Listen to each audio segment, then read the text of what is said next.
Assalamualaikum warahmatullahi wabarakatuh. Salam sejahtera, salam sehat untuk kita semua. Semoga juga teman-teman dalam keadaan baik-baik saja. Tetap semangat.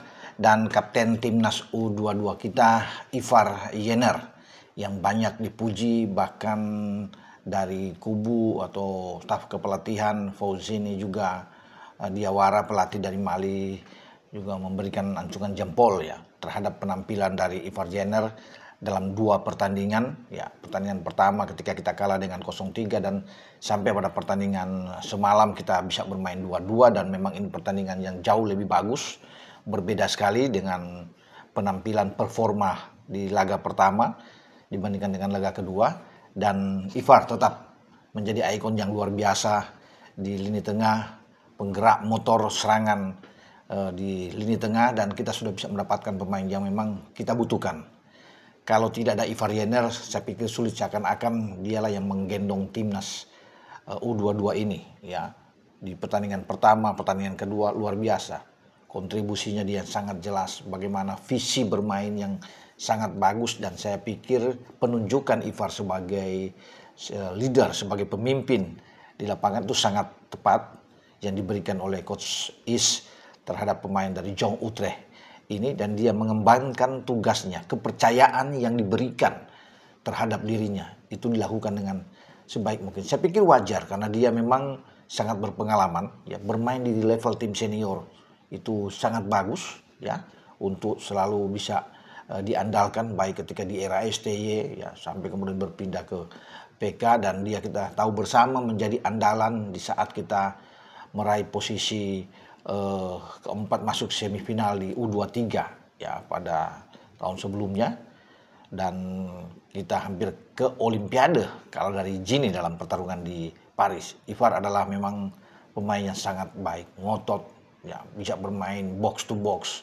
ya, perebut bola yang sangat baik, passing juga yang sangat terukur, dan itu diakui bukan saja oleh pelatih Mali tetapi juga seluruh pemain Mali itu melihat bahwa Ivar adalah pemain yang oke, yang sangat baik ya, memimpin timnas U22. Dia memang sudah lengkap lah kalau bisa pengalaman dia yang itu dia bawa ke timnas U22, dan dia memberikan suatu gambaran permainan yang sangat baik yang menjadi contoh untuk bisa mengikuti apa yang dia lakukan, dan adalah kebanggaan bagi Ivar. Ketika selesai bermain dengan 2-2 ya, dia mengatakan bahwa dia bangga, dia puas dengan penampilan timnas dibandingkan mungkin pertandingan pertama, karena dipikir ini tim yang punya kualitas bagus dan bisa berharap banyak ketika kita menuju ke SEA Games di Thailand ya. Dan Ivar sangat yakin dengan kualitas yang ada di timnas U22 saat ini, dan jika bermain seperti kemarin melawan Mali, itu prospek kita untuk bisa mempertahankan medali emas di cabang olahraga sepak bola yang di pertandingan di SEA Games nanti itu sangat besar. Ya, karena kita tahu bersama kita berada di grup C bersama dengan Filipina, Myanmar, dan Singapura. Dan ya, satu-satunya yang berada dengan 4 tim dibandingkan dengan Thailand dan Vietnam yang masing-masing dihuni oleh 3 tim. Dan mungkin Ivar mengatakan bahwa dia tidak merasa bahwa tim ini tidak bisa ke final.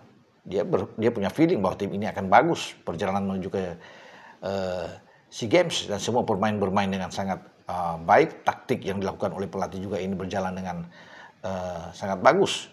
Dan apalagi ketika kita ada di SEA Games nantinya, kemudian Marcelino Ferdinand yang saat sekarang ada di AS Trenčín itu dapat bergabung di akhir November, maka kita akan tambah lebih kuat ya, karena sudah ada pembicaraan, pendekatan yang dilakukan oleh PSSI ya, baik oleh Federasi, Coach Is, dan juga dengan manajer Pak Sumarji, yang mengatakan bahwa sudah dipastikan ya bahwa Marcelino akan memperkuat timnas U22 kita.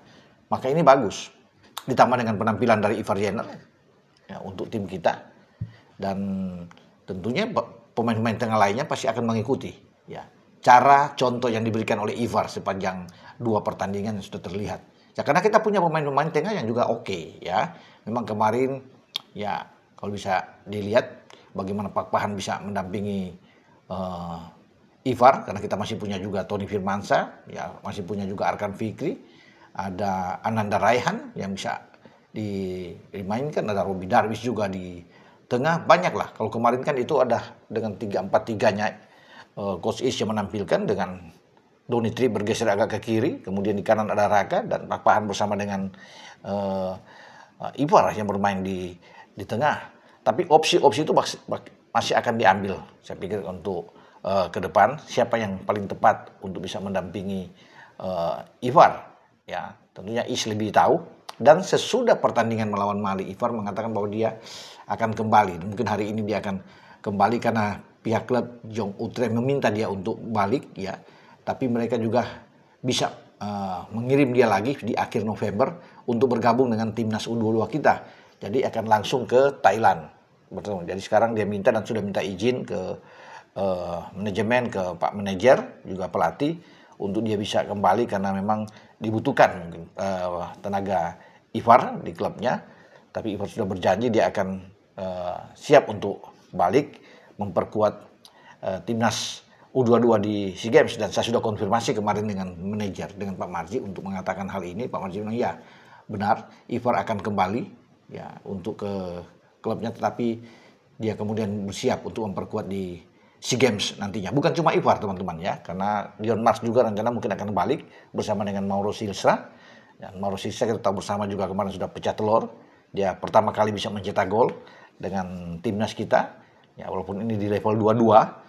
Ya, karena kita tahu dia sudah tampil, debut dia di timnas senior ketika di FIFA Matchday melawan Cina Taipei atau Taiwan dan Lebanon. Tapi sekarang dia dipanggil untuk memperkuat timnas U22 ke SEA Games, dan placing dia kemarin mendapatkan umpan dari Hoki Caraka itu sangat baik sekali ya ke gawang Mali, dan itu menjadi gol pertama debut dia yang tentunya disambut dengan luar biasa oleh Mauro Silstra. Nah, dia juga akan bersama dengan Ivar akan balik, dan saya sudah tanya juga ke Pak Marji, ya oke, mereka akan sama-sama, tapi kemudian akan tiba bergabung di Bangkok pada saat timnas U22 kita yang rencana akan berangkat pada tanggal 27. Ya, semoga semua baik-baik saja, tidak mengalami masalah, terutama cedera, dan berkumpul di Bangkok dengan baik untuk persiapan nantinya. Cabang sepak bola dimainkan tanggal 3 sampai tanggal 18 Desember yang akan datang, dan kita berharap bahwa timnas U22 ini bisa menyapu bersih semua pertandingan yang ada di grup C, melawan Myanmar, melawan Filipina dan Singapura, sehingga kita bisa menuju ke semifinal. Siapapun lawan kita berharap kita bisa menang dan melaju ke babak final untuk mempertahankan medali emas yang kita raih 2 tahun lalu di Kamboja. Dengan saya Bung Ropan, ciao.